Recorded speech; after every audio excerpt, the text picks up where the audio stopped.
Good morning students. BCom part first EF हम subject में हम सब भारतीय रिजर्व बैंक जो चैप्टर अपना है उसका अध्ययन कर रहे हैं। लास्ट वीडियो तक हम सब ने भारतीय रिजर्व बैंक की स्थापना कब हुई, किस प्रकार से हुई, किन परिस्थितियों में क्या क्या कारण रहे, क्या उद्देश्य थे, उन सब के बारे में पढ़ा और उसकी पूंजी और राष्ट्रीयकरण का भी हमने विस्तार से चर्चा करी। अब आज के इस वीडियो में हम सब भारतीय रिजर्व बैंक की संगठन एवं प्रबंध व्यवस्था तथा उसका प्रशासनिक विभाग इनके कौन कौन से होते हैं उन सब के बारे में एक एक करके विस्तार से चर्चा करेंगे। तो आरबीआई का आप स्क्रीन में देख रहे हो, संगठन एवं प्रबंध व्यवस्था को मुख्यतः 3 भागों में बांटा गया है। सबसे पहला केंद्रीय संचालक मंडल का खाना आप देख रहे हो, दूसरा कॉलम आप देख रहे हो स्थानीय मंडल, और थर्ड है रिजर्व बैंक के कार्यालय।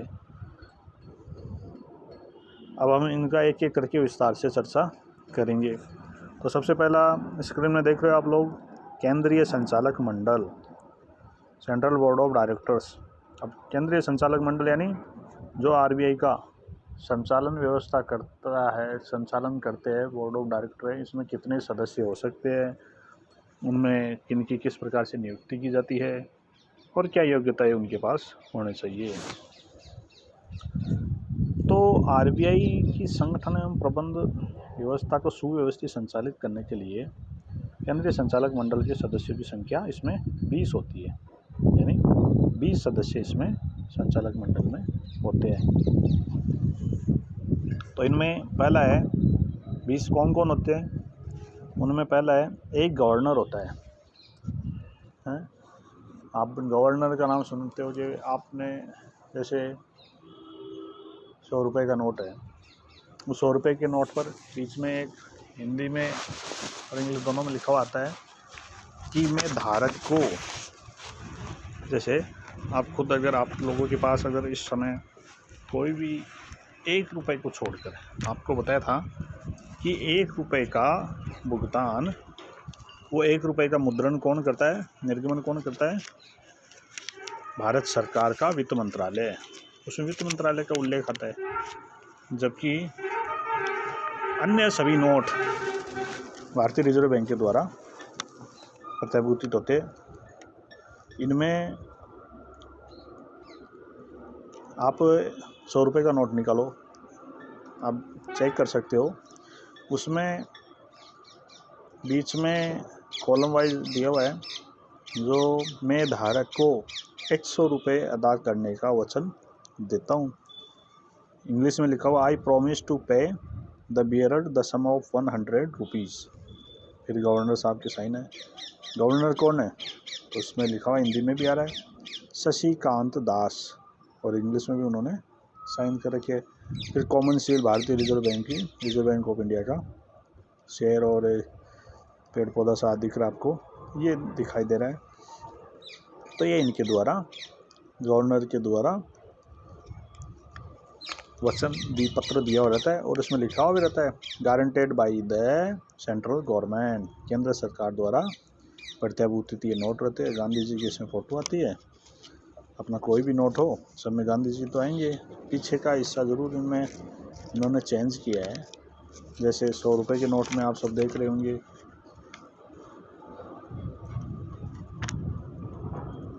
100 रुपये, 100 रुपये, ये इसमें अच्छा भाषा भी इन्होंने काफ़ी चेंज करी है।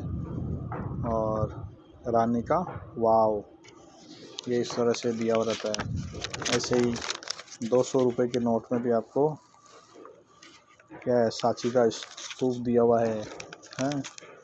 मोदी जी ने आने के बाद में जब से नोटबंदी हुई उसके बाद में अलग अलग नोटों का आप कलरफुल नोट भी देख रहे हो। हम्पी 50 रुपये के नोट में आ रहा है। तो ये सब इनको रोचक बनाया इन्होंने। और हम देख रहे थे कि जो गवर्नर के बारे में, तो गवर्नर का नाम सुना ही है, नोट पर आपने देख भी लिया है, ये धारक को वचन देते हैं। तो गवर्नर रिजर्व बैंक का सर्वोच्च अधिकारी होता है। इसकी नियुक्ति हर 5 वर्ष के लिए देश में भारत सरकार के द्वारा की जाती है और इसकी पुनर्नियुक्ति भी हो सकती है। अगर केंद्र सरकार चाहे कि हमें यही व्यक्ति रिजर्व बैंक के गवर्नर के रूप में चाहिए तो उनको रख भी सकता है। गवर्नर के बाद में आता है डिप्टी गवर्नर। स्क्रीन में देख लो 4 डिप्टी गवर्नर होते हैं, एक गवर्नर 4 डिप्टी गवर्नर। इनकी नियुक्ति भी 5 वर्ष के लिए होती है और ये पुनर्नियुक्त हो सकते हैं और ये इनका कामकाज गवर्नर के तत्पश्चात यही सर्वोच्च अधिकारी होते हैं। फिर है 15 संचालक। अब 4 + 1 तो हो गया, बचे 15 संचालकों की नियुक्ति भी भारत सरकार के द्वारा की जाती है। इनमें से 4 निर्देशक तो चारों स्थानीय मंडलों से प्रत्येक से एक होते हैं। जो स्थानीय मंडल इनके होते हैं, अभी आप देखोगे उनमें से एक नियुक्ति की मनोनीत किए जाते हैं और 10 निर्देशक और एक सरकारी अधिकारी भारत सरकार द्वारा अलग से मनोनीत किया जाता है। अब ये 4 स्थानीय मंडलों से तो एक नियुक्त हो गए 4 और जो 10 निर्देशक है वो क्या है, विशेषज्ञ होते हैं अपने क्षेत्र के, जैसे वाणिज्य, उद्योग, वित्त, अर्थशास्त्र और सहकारिता क्षेत्र के विषय विशेषज्ञ होते हैं। उन्हें उस क्षेत्र में कामकाज करने का काफ़ी अनुभव रहता है। और सरकारी अधिकारी होता है वो भारत सरकार का वित्त सचिव, यानी जो वित्त सचिव भारत सरकार में है वही इसका पदेन संचालक होता है, जो मुख्य अधिकारी सरकारी अधिकारी के रूप में कामकाज करता रहता है।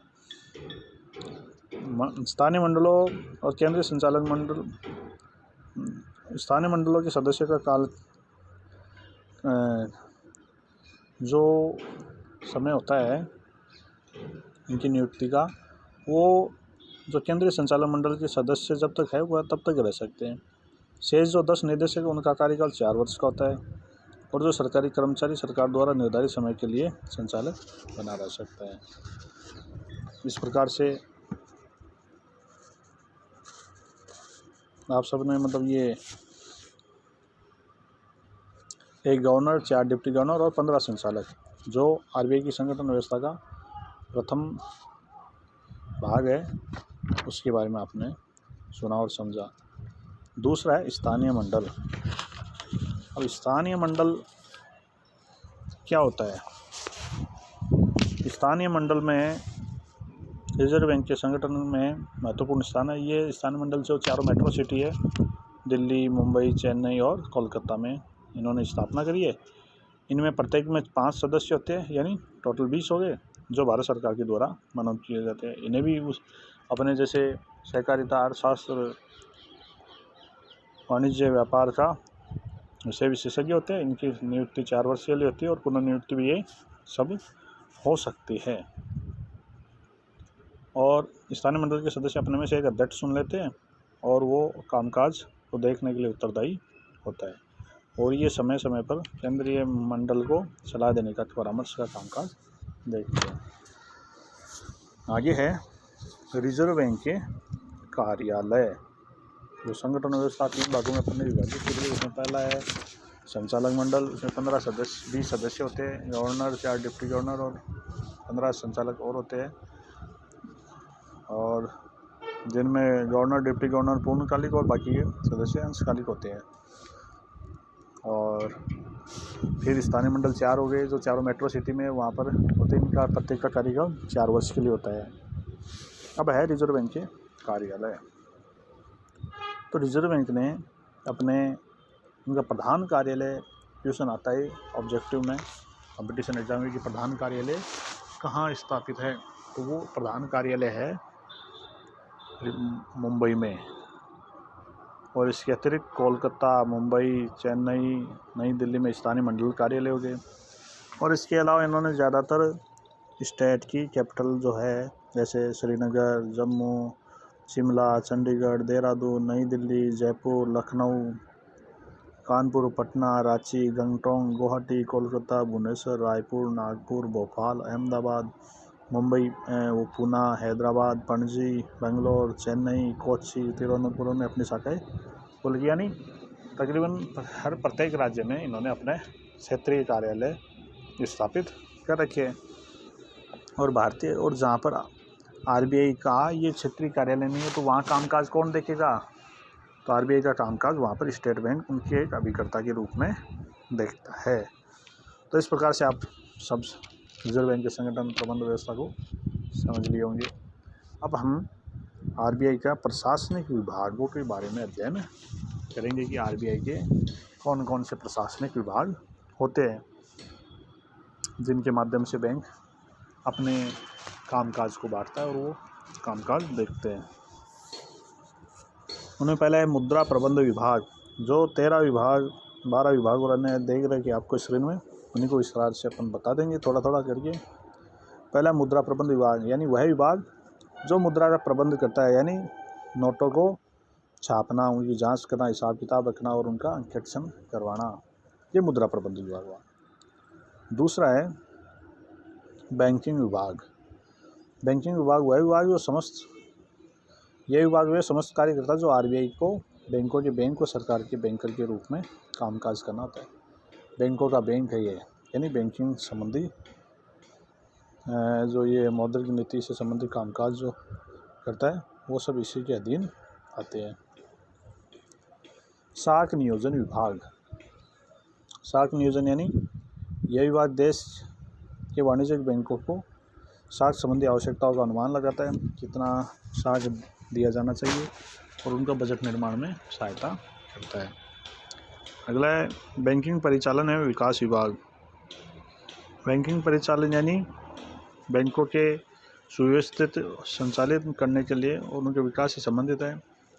इसके लिए विभाग बैंकों को लाइसेंस देने, बैंकों को निरीक्षण करने, उनके स्थिति विवरण की जांच करने तथा बैंकों के एकीकरण आदि का कार्य संपन्न करता है।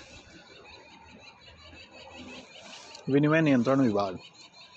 यह विभाग विनिमय नियंत्रण यानी यह विभाग विनिमय दर निर्धारण, विदेशी लेन देनों में जो होता है उसकी विनिमय की दर क्या रहेगी, डॉलर के मुकाबले आपको रुपए कितने भुगतान करने होंगे या एक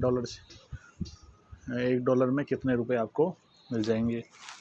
तो विनिमय नियंत्रण विदेशी मुद्रा के लेन देन और भुगतान संतुलन से संबंधित समस्त कार्यों का यह विभाग समीक्षा करता है, देख रेख करता है। विधि विभाग। विधि विभाग यानी समय समय पर जो आरबीआई के द्वारा कानूनी परामर्श और निर्देश होते हैं उनको विज्ञप्तियाँ तैयार कराने का कामकाज करता है। कृषि साख विभाग यानी कृषि साख यानी देश में एग्रीकल्चर सेक्टर में कितना प्रतिशत लोन देना है और वाणिज्यिक बैंकों के द्वारा कंपलसरी करते हैं कि आपको इतना 25% है, 40% प्राइमरी सेक्टर में है, आपको 18% एग्रीकल्चर सेक्टर में है, उसका भी प्रत्यक्ष अप्रत्यक्ष विभागों में कितने रूप से बांटा जा सकता है उसका निर्धारण इस विभाग के द्वारा किया जाता है। औद्योगिक साख विभाग है वो औद्योगिक से संबंधित निर्धारण करता है कि लघु सूक्ष्म एमएसएमई को लिए कितना लोन दिया जाना चाहिए।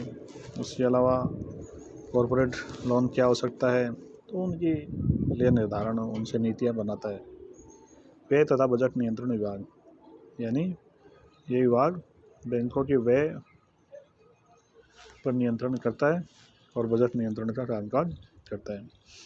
गैर बैंकिंग कंपनी विभाग यानी जो गैर बैंकिंग कंपनियां होती है ना, NBFC and non banking financial company होती है, उनको भी देख रेख और जांच का कामकाज ये विभाग इस माध्यम से आरबीआई करता है।